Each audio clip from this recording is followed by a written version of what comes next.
Pretty short week today with only 9 matches, but there are plenty of bangers in here. Matches with a ton of implications about the standings of the team in comparison with each other. Let's just get right into it with our first match, the Florida Mayhem taking on the Vancouver Titans. The Mayhem are trying to maintain their momentum with another decisive win, while Vancouver are trying to make a comeback after their horrific loss against the London Spitfire. I do think this has some upset potential. People are being hard on the Titans. They looked much better against the Uprising, but they did look horrid against the Spitfire. Overall, I think the talent slightly favors the Mayhem, but the momentum hard favors the Mayhem. It'll be hard for Titans to make a comeback after such a horrific loss, and Florida have been consistently very solid. I'm hoping that the Titans can make a comeback, but I can only see Florida going higher, especially with Xseeg joining them soon, whose soldier I consider to be an upgrade to Hydrons, and just in general, Majid has impressed me a lot. Someone is very flexible, and could take on any comp they need. Taking with Hydron has worked really well. I'm going with the Mayhem Stomp here. This has potential to be close, but I think Florida has a good thing going for them right now. Next up, probably the match of the week, Houston against the San Francisco Shock. So many storylines. Shock lost half of their regular season matches to this team last year. We have Pelican and Merit versus Proper and Kilo for the O2 Blast versus O2 Blast DPS lineup. Iris knocked the team out last year in playoffs. Who comes out on top though? It depends on a lot of factors, but I have a lot of faith in the Shock. I do think that Houston are up there with Atlanta as arguably the best Doomfist comp, and there were several fixable issues playing them in that Toronto game, namely Dante going in sometimes without coordinating with his team and getting countered by Shorung and Twilight, who are beasts to be fair. I honestly expect them to double down on the Doomfist comp as it is by far their best look. People are taking it a bit too far, calling them one-tricks or mid. I think Toronto was fantastic in their game, and Houston played it very close. But the reason I'm going with the Shock here is because of two things. One, I have a ton of faith in Krusty and Unkitty to come up with a counter to their comp, even if Houston does play greatly. Second, Proper. I think Proper is going to have to step up as the role of the Tracer player or general flex DPS to pressure Pelican, and if Finale can do it, you bet your ass Proper can do it. We're going to see Proper show why he's the Rookie of the Year favorite by a long shot, and I think he'll be able to pressure Pelican out of the sky. I don't think Kaluj is as good as Muse on the Winston, and Violet as good as Shorung on the Lucio, which just makes me less confident, but I am a Shock believer. Shock take at 3-2. Next up is Atlanta versus the Washington Justice.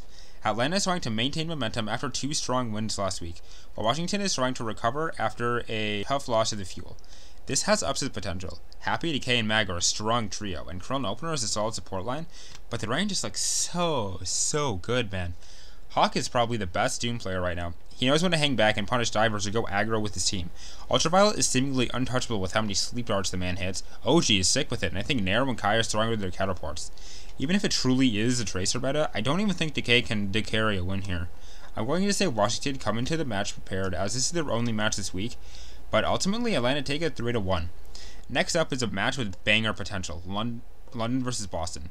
Boston is trying to cement themselves as at least a mid-tier team, whereas London are trying to get a win streak going after dominating the Titans. This match is interesting that both teams played the Titans last week to varying success. Boston played an insanely close game with the Titans, whereas the Spitfire dominated the Titans in laughable fashion. This is honestly really hard. On paper, the Uprising should be better. Striker is a good amount better than Sparker. Valentine has been disappointing but better than Backbone at least. I think Boston's backline is actually really good while London's is just solid. But I'm honestly a bit scared of London. They seem to have found their stride as the rush specialist of the league, as it was their best look against the Shock, and they played it most of the time against Vancouver. Can they rush a victory over the Uprising? I'm going to say no. While Russ worked well against the Titans, I think it's a more map-dependent comp, and we saw the Shock absolutely pick it apart in their match. I think the Uprising is a significantly weaker team than the Shock, but I think the Uprising's lineup should be able to do something similar. Boston has just a big chance of getting lost in the sauce though, and doing 28 player subs per map, and we did see them struggle a bit against Vancouver's rush comp, which is pretty embarrassing considering that's Vancouver's worst look, but I still have faith in the Uprising to take it 3-2. Next up is another banger of a series, the Gladiators taking on the Fuel. The Glads are trying to prove that they are still top tier despite some struggles in the first week, whereas the Fuel are still rebounding from their bad loss against Houston despite their quality win over the Justice.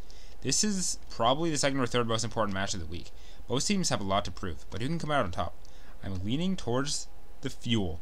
I'm expecting both teams to come out on the Genji Winston, and frankly, I just favor the Fuel in the mirror here. With some caveats though.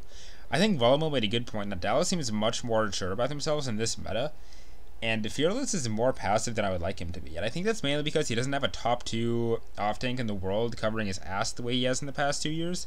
I think Hanman looks very good, and has improved a lot in the Zarya against the Justice, but Fearless I definitely worry about, and I don't think the Zarya will be enough to take down the Glads either. But again, I don't think the Glads look particularly stellar either. I don't think they're as flexible, and Patafan, who also seems to be very unconfident, and isn't making the plays he needs to for the Glads to succeed. This is honestly 50-50, and either team could take it, but I'll give it to the Fuel 3-2. God, I'm going to get so many of these wrong, aren't I? I'd also like to say that this is pretty map dependent. If we get a lot of Widow or hit-scan favored maps, Glads probably take this. Next up is the Titan taking on the Excelsior. This is pretty solidly in Nurk's hands, but this does have upset potential. Titans are significantly worse in the rain than the Glads, and I think Yaki and Flora can probably pull it through. If the Titans just hard focus Hyunbong, maybe they can pull it off, but I feel like if they get too aggro, Callan and Yaki are just going to feast on Skyrupa and Meza. I think the teams are close enough that the Titans can take a map, but I'll give it to the Excelsior 3-1. Finally, the Sunday games. Next up is the Florida Mayhem versus the Houston Outlaws. I think this is going to be a really good match. Florida are really looking good to me. They play with a lot of confidence, though on the flip side of that, they also don't play too seriously, and I am just impressed with a lot of their players. But I'm still giving it to Houston. We've seen Atlanta beat down the Mayhem with an imperfect Doomfist comp, and I think more or less the same thing will happen here, as I think Houston have perfected the comp more than Atlanta were on that day. It'll be very interesting to see how Mayhem have since adapted to the comp, or if they have at all, but overall, despite some troubles, I still think Houston are a very scary team, and if Doom does wind up being the best tank, they have a real shot at winning the tournament. I'll go Houston 3-1. Next up, the San Francisco Shock versus the New York Excelsior. This goes to the Shock pretty easily. New York are just kind of blah right now. They seem unsure of themselves, disorganized, and wind up relying on the DPS a lot to get kills. And a team like the Shock, who know when to be aggro and passive, who can capitalize on these mistakes, will eat this team alive similar to how Atlanta did. I gave it to the Shock in a sweep. Pretty easy stomp. Next up is Paris versus Toronto. Maybe I'm alone in this, but Paris did not impress me that much last week. I don't think they are high up.